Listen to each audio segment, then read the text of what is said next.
Ci troviamo nell'Ecomuseo della Montagna Sarda e siamo qui per presentare due personaggi nuragici ricostruiti dalla nostra associazione Impronte di Storia, Historical Traces. Siamo qui di fronte alla ricostruzione dell'arciere di Esterzili e del guerriero del Museo Pigorini.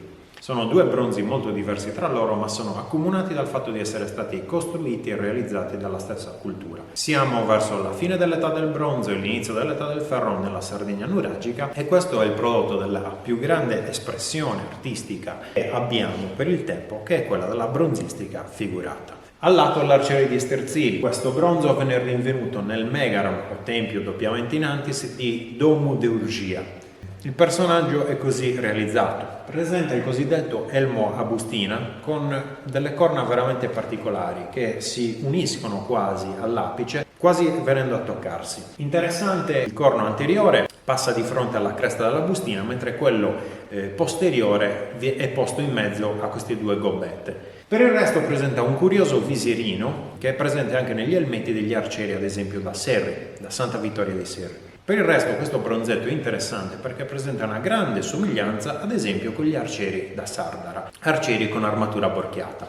E infatti, in aggiunta rispetto all'armamentario che presentano i due arcieri di Sardara, quasi due arcieri gemelli, oltre al gonnellino borchiato già visto negli altri due, molto somigliante come realizzazione alla protezione che hanno questi altri due arcieri. È sempre realizzata nello stesso stile con queste strisce e questi oggetti che sono stati presunti come delle borchie in bronzo. Per il resto l'equipaggiamento è molto somigliante. Presenta probabilmente delle bretelle che noi abbiamo presunto servissero per reggere appunto il gonnellino. Queste bretelle sono poi nascoste dalla corazza pettorale che guarda caso protegge l'arciere soltanto nel lato esposto dall'arco. Per quanto riguarda la protezione per la spalla più esposta, vi è questa sorta di protezione per la spalla che va a cingere proprio il deltoide del guerriero o dell'arciere e passa dietro, dove poi si unisce al sistema, all'apparato che probabilmente serviva a reggere la cosa più evidente, che è il suo parafaccia. Il parafaccia, anche questo borchiato, realizzato come la corazza e come il gonnellino. Dietro, curiosamente, l'arciere presenta una faretra. A differenza di tutte le altre faretre portate dagli arcieri nuragici, che solitamente le portano in maniera verticale sulla schiena, in questo caso la fareta è obliqua. Come unica altra differenza